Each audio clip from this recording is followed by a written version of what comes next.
अस्सलामुअलैकुम स्टूडेंट्स, आज हम नाइन्थ क्लास के सेकंड चैप्टर का फोर्थ न्यूमेरिकल करने जा रहे हैं। फोर्थ न्यूमेरिकल की हमारे पास जो स्टेटमेंट है उसके अंदर क्या है, a tennis ball is hit vertically upward. एक टेनिस बॉल है जिसको वर्टिकली अपवर्ड फेंका गया है। अब वर्टिकली अपवर्ड का मीनिंग क्या है? वर्टिकली अपवर्ड का मीनिंग ये है कि जिस लाइन पे फेंकी जाए कोई चीज बिल्कुल सीधा ऊपर की तरफ और वो वापस वैसे ही आए। तो इस तरह अगर किसी बॉल को या किसी चीज को ऊपर फेंका जाए तो इसे कहते हैं वर्टिकली अपवर्ड फेंकना। तो किसी ने उसको ना ग्राउंड से, ये ग्राउंड है जमीन, ग्राउंड से किसी ने वर्टिकली अपवर्ड उसको फेंका है विद वेलोसिटी ऑफ 30 मीटर पर सेकेंड। जब उसको फेंका गया तो उस टाइम उसकी जो वेलोसिटी है यहाँ पे जहां से उसको फेंका गया है वो है 30 मीटर पर second. It takes 3 second to reach the highest point. ये वाला जो पॉइंट है हमारे पास, ये हाईएस्ट पॉइंट है, ये हाईएस्ट पॉइंट है जहां तक ये बॉल जाती है। हाईएस्ट पॉइंट पे कहता है जाने के लिए जो इसको टाइम लगता है बॉल को वो है 3 सेकेंड्स। हाईएस्ट पॉइंट पे जाने के बाद calculate the maximum height reached. हमने जो चीज कैलकुलेट करनी है, हमने ये बताना है यहां से लेकर यहां तक ये हाइट कितनी है। और हमें क्या बताना है, how long will it take to reach the ground. दूसरी चीज हमें ये बतानी है कि ये दोबारा ग्राउंड पे आने, यानी कि यहां से जहां से उसने इसको फेंका है बॉल को, वहां दोबारा आने में इसको टोटल कितना टाइम लगेगा। तो कॉमन सेंस की बात तो सिंपली ये है कि जो जाने को 3 सेकंड्स लग रहे हैं तो वापस आने को भी 3 सेकंड्स ही लगेंगे और टोटल टाइम होगा 6 सेकंड्स। लेकिन हम इसको प्रॉपर कैलकुलेट करेंगे।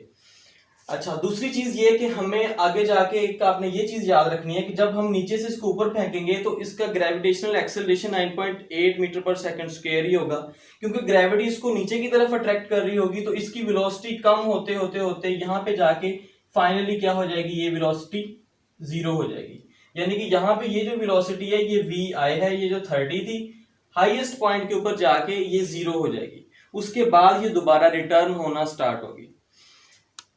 ये थी इसकी स्टेटमेंट। अब हम इसको एक्सप्लेन करते हैं।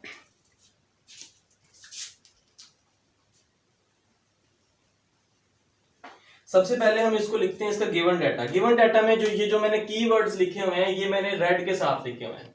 तो ये जो कीवर्ड्स हैं ये हमारा गिवन डाटा होगा, ये हम पुट कर लेते हैं। इनिशियल स्पीड या इनिशियल वेलोसिटी जो इसकी है ये है 30 मीटर पर सेकेंड।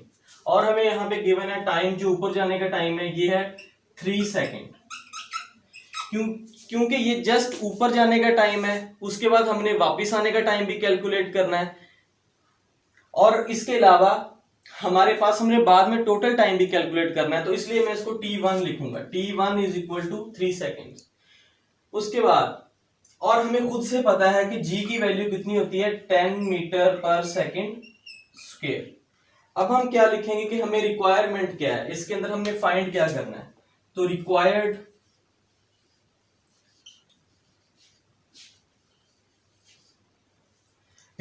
है हमें इसके अंदर हाउ लॉन्ग। एक तो ये है कि मैक्सिमम हाइट कितना ऊपर तक जाएगी ये बॉल, तो यहां पे मैक्सिमम हाइट को हम एच से लिखते हैं, ये क्वेश्चन मार्क है।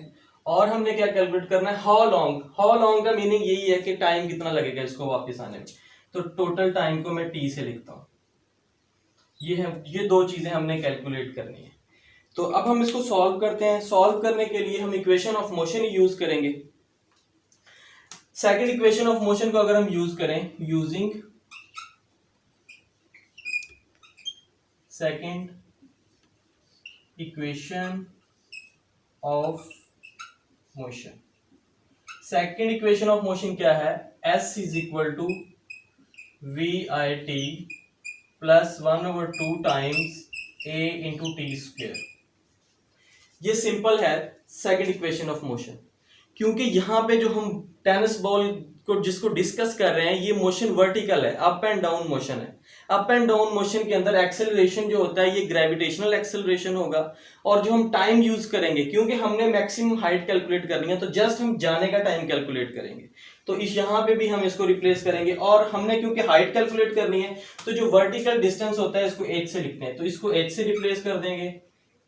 यहां पे वी आई टी, टी यहाँ पे क्योंकि सिर्फ जाने का टाइम है, मैक्सिमम हाइट जब हमने कैलकुलेट करनी होगी तो सिर्फ जाने का टाइम लिखेंगे, T1 प्लस 1/2 इंटू जी फिर T1 स्क्वायर। दोबारा रिपीट कर रहा हूं, T1 हम इसलिए लिख रहे हैं क्योंकि हमने इसमें मैक्सिमम हाइट कैलकुलेट करनी है और हमें जो टाइम यहाँ पे मैक्सिमम हाइट के लिए रिक्वायर होगा ये जस्ट जाने का टाइम है, वापिस आने का नहीं है, इसलिए मैं T1 लिख रहा हूं।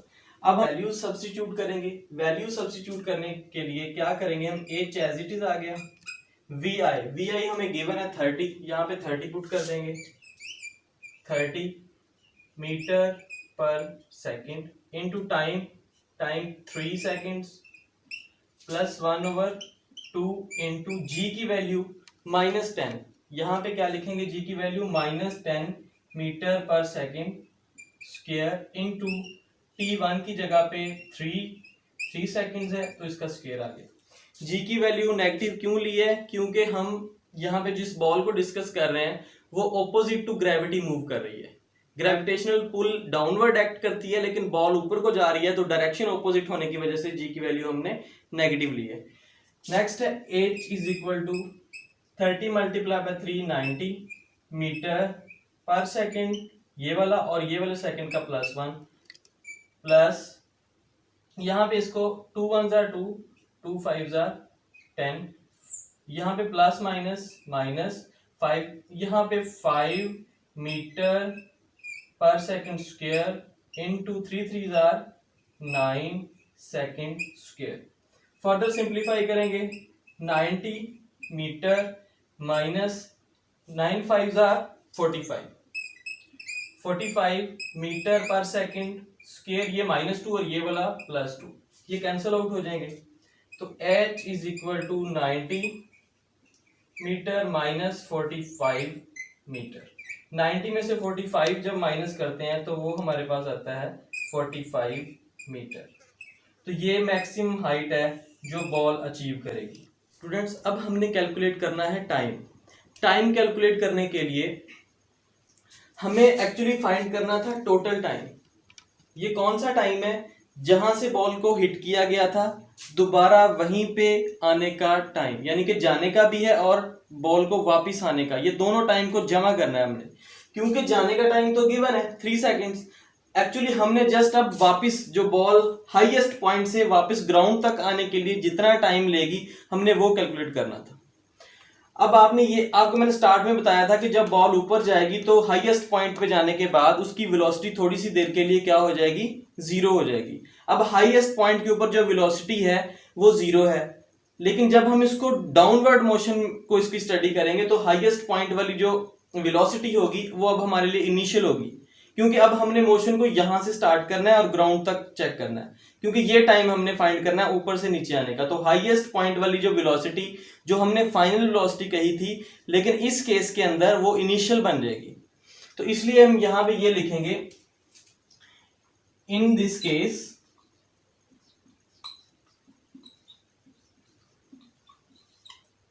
vi is equal to 0।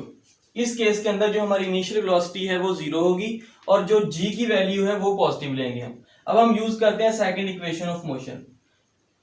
Vertical case के अंदर हम इसको s को h लिखते हैं, h is equal to v i, t यहाँ पे 2 लिखेंगे plus 1/2 G T square. T2 क्यों लिखा है, क्योंकि T1 जाने का टाइम था और T2 वापिस आने का टाइम है और जो हमने कैलकुलेट करना है वो T टोटल टाइम है। तो h is equal to, h हमें पता है, हमने अभी कैलकुलेट किया 45 मीटर, यहाँ पे हम पुट कर देंगे 45 मीटर। इनिशियल यहाँ पे 0 है, T2 हमने कैलकुलेट करना है, वापिस आने का टाइम है, प्लस 1/2 इंटू जी की वैल्यू यहाँ पे पॉजिटिव लेंगे 10 मीटर पर सेकेंड स्क्वायर। पॉजिटिव क्यों ली है, क्योंकि अब बॉल जो है टूवर्ड्स द ग्राउंड ट्रैवल कर रही है, ऊपर से नीचे आ रही है। जब नीचे से ऊपर कोई चीज जाती है उसके लिए जी की वैल्यू नेगेटिव लेते हैं, जब ऊपर से नीचे आएगी तो पॉजिटिव हो जाएगी। 10 मीटर पर सेकंड स्क्वायर, T2 हमने कैलकुलेट करना है, T2 के ऊपर साथ में स्क्वायर भी है। 45 मीटर एज इट इज आ गया, ये सारा फैक्टर 0 हो जाएगा, इसको लिखने की जरूरत नहीं है। तो 2 1 2 2 5 10, यहाँ पे आ जाएगा 5 मीटर पर सेकेंड स्क्वायर, साथ में हमारे पास आ जाएगा T2 इसके ऊपर स्क्वायर। अब यहाँ पे 45 मीटर, 5 यहाँ पे आएगा तो डिवाइड हो जाएगा 5 मीटर पर सेकेंड स्क्वायर इनटू T2 का होल स्क्वायर। 5 1 जार 5, 5 9 जार 45, मीटर से मीटर कैंसल। यहाँ पे इसको हम रीअरेंज भी साथ ही कर लेते हैं, तो T2 का स्क्वायर इज इक्वल टू 9, ये पर सेकंड स्क्वायर ऊपर जाके सेकंड स्क्वायर हो जाएगा, हम टेकिंग स्क्वायर रूट कर लेंगे ऑन बोथ साइड्स, तो T2 is equal to 3 seconds. अब ये जो टाइम हमारे पास आया है, ये कौन सा टाइम है? ये वो टाइम है जो बॉल हाईएस्ट पॉइंट से वापस ग्राउंड तक आने के लिए लेगी, ठीक है, जो टाइम कंज्यूम करेगी बॉल। जाने के लिए भी वही टाइम था और वापस आने के लिए भी उतना ही टाइम हमने कैलकुलेट कर लिया। अब टोटल टाइम जाने और आने का वो हमने कैलकुलेट करना था, वो हमारे पास आएगा t is equal to T1 plus T2। ये कितना बनेगा? t is equal to 3 plus 3 6 seconds. ये मैंने डायरेक्ट लिख दिया, आप एक स्टेप्स का कर सकते हैं। तो ये इसका टोटल टाइम जो हमने कैलकुलेट करना था टू हिट द ग्राउंड, ये टाइम आएगा हमारे पास। Thank you.